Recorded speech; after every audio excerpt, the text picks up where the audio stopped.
بسم اللہ الرحمن الرحیم۔ السلام علیکم۔ Welcome to S A teaching zone.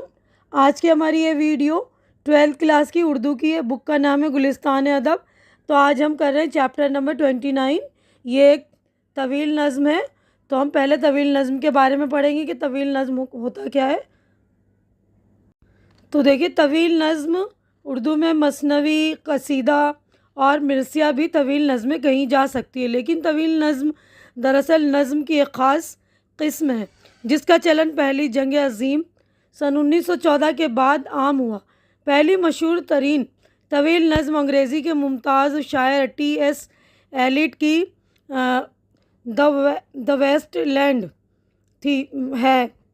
شاعری کے بعض نقادوں کا خیال ہے کہ طویل نظم ایک طرح کا تخلیقی مقالہ ہوتا ہے۔ اپنی وسعت اور طوالت کے باعث طویل نظم میں یہ گنجائش رہتی ہے کہ شعری تجربے کا اظہار تسلسل کے ساتھ اور مربوط طریقے سے کیا جائے۔ طویل نظم کی حیت متعین نہیں ہے۔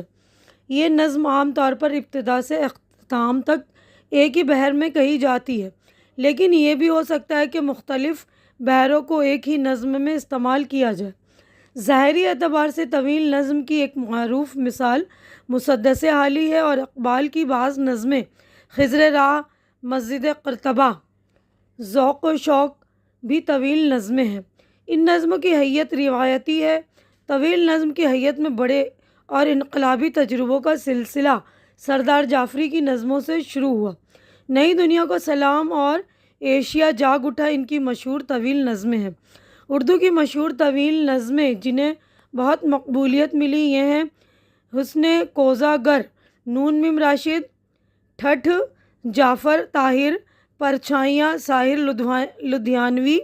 آدھی صدی کے بعد وزیر آغا، سندباد، شہرزاد، شب گشت، سلسلۃ الجرس، سیارگاہ، سورۃ الناقوس، عمیق حنفی، ولاس یاترا، کمار پاشی۔ مشرق و مغرب کی تقریباً تمام زبانوں میں طویل نظمیں لکھی جا رہی ہیں۔ یہ طویل نظموں کا جو تعارف تھا ہو گیا مکمل۔ اب ہمارے شاعر جو ہیں علی سردار جعفری کی یہ نظم ہے، تو ہم علی سردار جعفری کا تعارف دیکھ لیتے ہیں۔ تو دیکھیے، علی سردار جعفری 1913 تا 2000۔ علی سردار جعفری بلرام پور اتر پردیش میں پیدا ہوئے۔ لکھنؤ، دہلی اور علی گڑھ میں تعلیم حاصل کی۔ ان کی عمر 23-24 سال رہی ہوگی جب اردو میں ترقی پسند تحریک کا آغاز ہوا۔ یہ ابتدائی سے اس تحریک میں شامل ہو گئے۔ لکھنؤ میں سبت حسن اور مزاج کے ساتھ مل کر انہوں نے نیا ادب کے نام سے ایک رسالہ نکالا۔ بعد میں وہ بمبئی چلے گئے اور وہیں مستقل سکونت اختیار کر لی۔ انتقال ممبئی میں ہوا۔ سردار جعفری شاعر بھی ہیں اور نقاد بھی۔ خون کی لکیر، ایشیا جاگ اٹھا ان کے ابتدائی شعری مجموعے ہیں۔ بعد کے مجموعوں میں ایک خواب اور پیراہن شرر اور لہو پکارتا ہے قابل ذکر ہیں۔ سردار جعفری کا شمار ترقی پسند فکر کے نمائندہ ادیبوں میں ہوتا ہے۔ ان کی تصنیف ترقی پسند ادب اس تحریک سے متعلق ایک اہم کتاب ہے۔ انہوں نے گفتگو کے نام سے ایک رسالہ بھی نکالا۔ کبیر، میر اور غالب سے انہیں بہت دلچسپی تھی۔ انہوں نے ان تینوں کا کلام اردو اور دیوناگری رسم الخط میں اپنے تعارفی مقدموں کے ساتھ شائع کیا ہے۔ سردار جعفری کی شعری تخلیقات میں نئی دنیا کو سلام ایک طویل نظم ہے۔ سردار نے یہ نظم ہندوستان کی آزادی سے ایک سال پہلے سن 1946 میں لکھی تھی۔ نظم کا بنیادی موضوع مغربی سماج اور سرمایہ دارانہ نظام کی مخالفت ہے۔ جدوجہد اور انقلاب کی دعوت کے بعد نظم ایک خوشگوار مستقبل کی امید پر ختم ہوتی ہے۔ نظم کا انداز تمثیلی ہے۔ تو اب ہم نظم کی طرف آگے بڑھیں گے۔ ان کا تعارف ہو گیا مکمل۔ علی سردار جعفری یہ شاعر ہیں جس کی ہم آج نظم پڑھیں گے۔ تو دیکھیے، اس نظم کا جو عنوان ہے، اس کا موضوع جو ہے وقت کا ترانہ۔ تو ہم 4 مصرعوں کی جو ایک بند ہے، تو ایک ایک بند ہم پڑھیں گے اور اس کی تشریح کر کے آپ کو بتا دیں گے۔ تو سیاق و سباق کے حوالے سے ہم سب سے پہلے اس طرح لکھیں گے کہ یہ اشعار یا یہ بند ہماری درسی کتاب گلستان ادب میں شامل علی سردار جعفری کی طویل نظم وقت کا ترانہ سے لیے گئے ہیں۔ اس طرح ہم لکھ سکتے ہیں۔ اس کے بعد ہم جو بھی ہمارا بند ہے اس کی جو تشریح ہوگی وہ کرنا شروع کریں گے۔ جب ہم پیپروں میں لکھتے ایگزام ہوتا ہے ہمارا، تو سیاق و سباق کے حوالے سے ہمیں لکھنا پڑتا ہے، تو اس طرح میں ہر بند میں لکھتے ہیں۔ ہر مطلب نظم ہوتی ہے، اس میں نظم کا نام اور ہم اپنی کتاب کا حوالہ دے کر ہمیں بتانا پڑتا ہے، اور شاعر کا نام ہے نا۔ تو دیکھیے ہم 4 مصروں پر مشتمل ایک جو بند ہے، ایک بند پڑھ کر اس کی تشریح کر دوں گی۔ تو پہلی بند ہے، تو نے لاکھوں بہاریں دیکھی ہیں، اب اس ملک کی بہار ہے اور وادیاں گونجتی ہے نعروں سے، ساز و آہنگ آبشار ہے اور۔ تو شاعر کا کہنا ہے کہ اے وقت، تو نے لاکھوں بہاریں دیکھی ہیں، اب اس ملک کی بہار بھی دیکھ۔ یہ بہار و سری بہاروں سے مختلف، یہ بہار جو ہے دوسری بہاروں سے مختلف ہے۔ ان دنوں وادیوں میں انقلاب کے نعرے گونج رہے ہیں، آبشاروں کا ساز و آہنگ کچھ اور ہی ہے، یعنی ان کی آوازوں سے بھی انقلاب زندہ باد کی آوازیں آ رہی ہیں۔ اب اگلا بند دیکھیے، قافلہ انقلاب کا ہے رواں، بج رہی ہے خوشی کی شہنائی، زلزلوں سے دہل رہی ہے زمیں، لے رہے ہیں پہاڑ انگڑائی۔ انقلاب کا قافلہ آگے بڑھ رہا ہے، ہر طرف خوشی کی شہنائی بج رہی ہے، انقلابیوں کے بڑھتے قدم سے زمین جو ہے دہل رہی ہے، جیسے زلزلے آ گئے ہیں، پہاڑ بھی اب انگڑائی لے رہی ہے، یعنی ہر طرف انقلاب کا شور ہے۔ اب اگلے بند دیکھیں، سلگ اٹھی ہے انتقام کی آگ، برف کی چوٹیاں دہکتی ہیں، برف کی چوٹیاں دہکتی ہیں، ظلم اور جبر کے اندھیرے میں سینکڑوں بجلیاں چمکتی ہیں۔ تو اس والے بند میں شاعر کہہ رہے ہیں کہ اس وقت عوام کے سینوں میں سامراجیوں کے خلاف آواز سلگ اٹھی ہے، اور جوش انقلاب سے برف کی چوٹیاں بھی دہکنے لگی ہیں، ظلم و جبر کے اندھیرے میں انتقام کی بجلیاں اٹھی ہیں، بجلیاں چمک اٹھی ہیں۔ تو ہمارا یہ والا صفحہ مکمل ہو گیا۔ اگلے صفحے پر ہم بڑھیں گے، آگے کا ہم جو ہے وہ بند دیکھتے ہیں۔ آگے دیکھیے، جن کو کچلا گیا ہے صدیوں سے، آج تک ان کے دل دھڑکتے ہیں، زندگی کے بجھے ہوئے شعلے ایک نئی شان سے بھڑکتے ہیں۔ تو اس والے بند میں شاعر کا کہنا ہے کہ صدیوں تک جن معصوموں کو کچلا گیا تھا، ان کی زندگیوں کے بجھے ہوئے شعلے ایک نئی شان سے بھڑک اٹھے ہیں، اور وہ بھی بغاوت پر آمادہ ہیں۔ اب اگلا بند کو ہم دیکھتے ہیں، فصل کے ساتھ ساتھ کھیتوں سے اگ رہی ہے بغاوتوں کی سپاہ، جگمگاتی ہے عدل کی شمشیر، مل سکے گی نہ ظالموں کو پناہ۔ تو اب جو ہے مظلوم کسان بھی بیدار ہو گئے ہیں، لگتا ہے کھیتوں میں بھی بغاوت کی فصل اگ رہی ہے۔ اب عدل کی جگمگاتی شمشیر، شمشیر یعنی تلوار، عدل یعنی انصاف، تو انصاف کی جو تلواریں ہیں اس کے مقابلے جو ہے ظالموں کو پناہ نہ مل سکے گی، یعنی انصاف کی تلواریں بھی اٹھ گئی ہیں اور ظالموں کو اب جو ہے پناہ نہیں ملے گی۔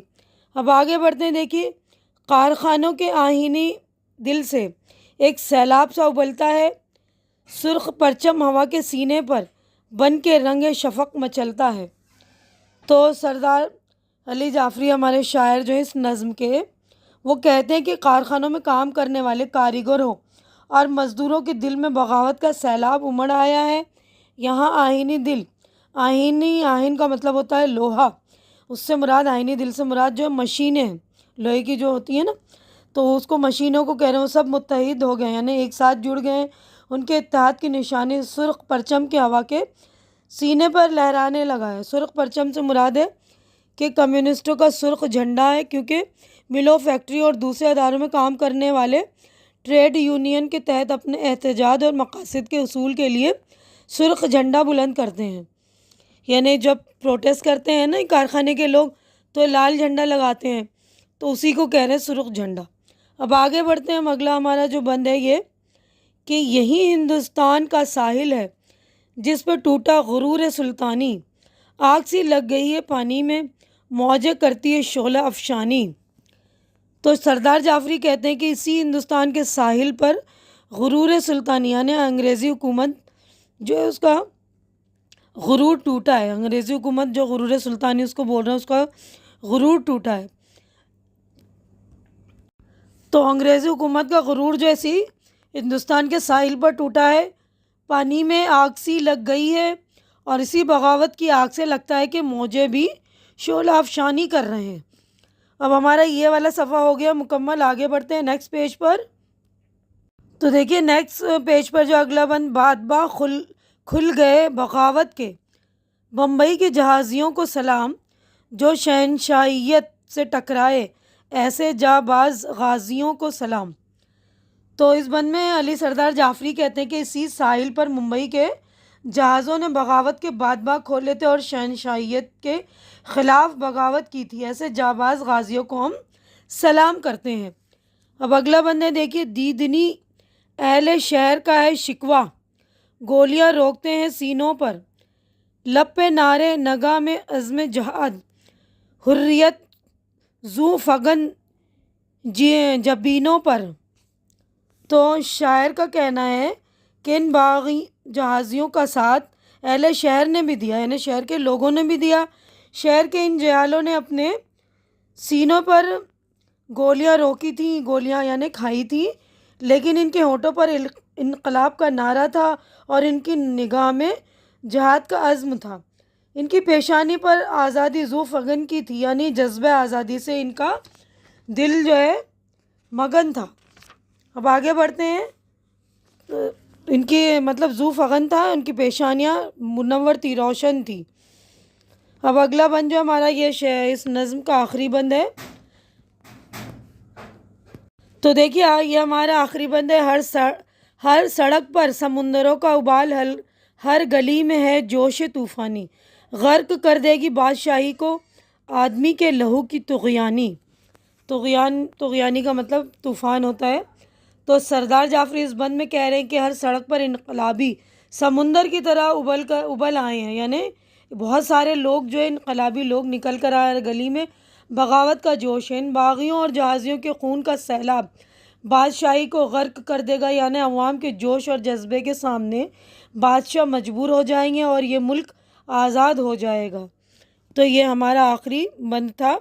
تو یہ دیکھیے شاعر ہیں یہاں پر سردار جعفری، ان کا نام ہے۔ تو یہ والا پیج بھی ہمارا مکمل ہو گیا، اگلے صفحے پر ہم آگے بڑھتے ہیں۔ دیکھیے تو اگلے صفحے پر جو ہماری مشق ہو گئی ہے شروع، تو مشق میں پہلا جو ہے لفظ و معنی۔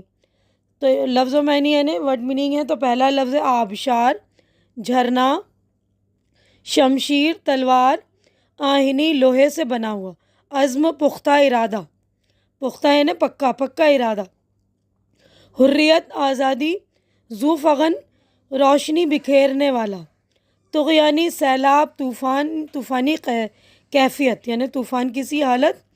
اب اسی نظم سے متعلق جو غور کرنے کی بات ہے، دیکھیے آگے، تو اس نظم کے درج ذیل مرکبات ہیں۔ مرکبات کا مطلب ہوتا ہے مکسچر، یعنی دو جو ورڈ سے مل کر، دو لفظ سے مل کر ایک لفظ بنتا ہے، اس کو مرکبات کہتے ہیں۔ تو اس نظم کے جو ہے درج ذیل مرکبات ہیں: آہنگ آبشار، رنگ شفق، غرور سلطانی، اہل شہر، عزم جہاد۔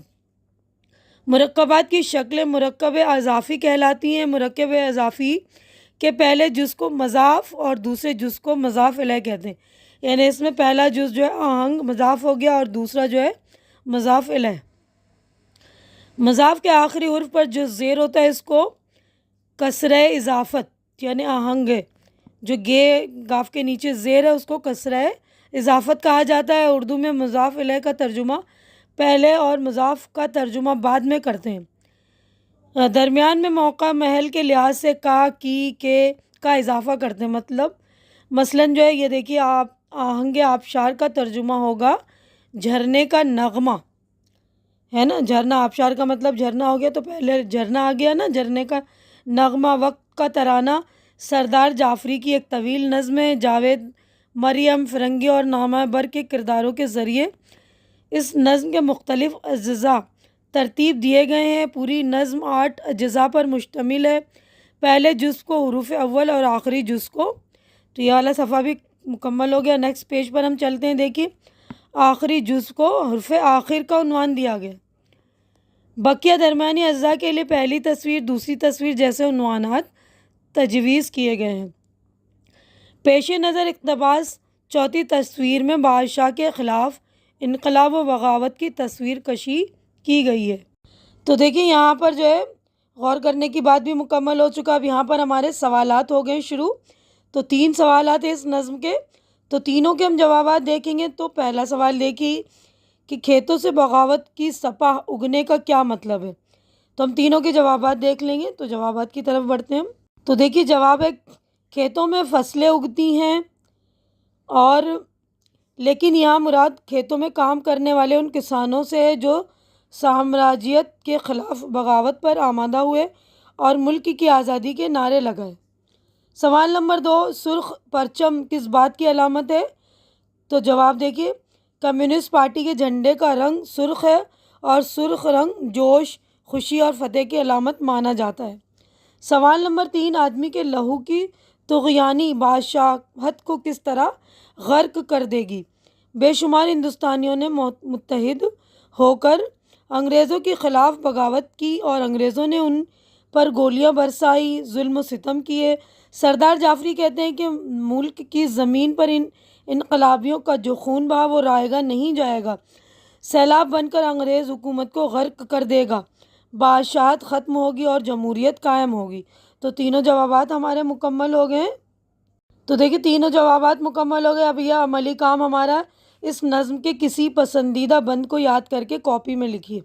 تو جو بھی آپ کو بند اچھی لگ رہی ہے تو وہ والی بند یاد کریے، اپنی کاپی میں لکھنے ہیں، اپنے کلاس میں اپنے بچوں کو یعنی اپنے فرینڈز وغیرہ کو سنائیے، اپنے استاد کو سنائیے۔ اب آگے اگلا کویشچن ہے، اپنی کتاب سے مرکب اضافی کی 5 مثالیں تلاش کر کے لکھیے۔ تو جواب دیکھ لیجئے اس کا۔ تو دیکھیے آپ کوئی سا بھی بند اپنی پسندیدہ بند لکھ سکتے ہیں۔ یہاں پر میں نے یہ بند لکھا ہے، دیکھیے دیدنی اہل شہر کا ہے شکوہ، گولیاں روکتے ہیں سینوں میں، لب پہ نعرے نغم عزم جہاد، حریت ذو فغن جبینوں پر۔ اب اگلا کویشچن تھا نا مرکب اضافی کی 5 مثالیں، تو رنگ شفق، شعلہ بیانی، عزم جہاد، سحر خیز، نیم شب۔ تو یہ ہمارا عملی کام بھی ہو گیا مکمل۔ تو دیکھیے عملی کام بھی مکمل ہو گیا۔ میں اپنی ویڈیو یہیں پر مکمل کر رہی ہوں۔ امید ہے کہ جو کچھ میں نے آپ لوگوں کو سمجھایا اچھی طرح سے سمجھ میں آ گیا ہوگا، اور میری ویڈیو بھی آپ لوگوں کو اچھی لگ رہی ہوگی۔ اچھی لگ رہی تو اسے لائک کیجئے، زیادہ سے زیادہ شیئر کیجئے، تاکہ جو بھی آپ کے ضرورت مند فرینڈس وغیرہ ان کی ضرورت پوری ہو سکے، ان کو ہیلپ مل سکے۔ اور میرے چینل کو سبسکرائب کر کے آپ لوگ میری ہیلپ بھی کیجئے، اور میرے چینل کو آپ لوگ سپورٹ کیجئے، کیونکہ اس وقت میرے چینل کو آپ لوگوں کے سپورٹ کی بہت زیادہ ضرورت ہے۔ تو پلیز آپ لوگ میرے چینل کو سپورٹ کریے، میری ہمت بڑھائیے، میری حوصلہ افزائی کیجئے۔ ہماری اگلی ملاقات انشاءاللہ نیکسٹ ویڈیو میں ہوگی۔ تب تک کے لیے آپ لوگ اپنا خیال رکھیے، مجھے دعاؤں میں یاد رکھیے۔ اللہ حافظ۔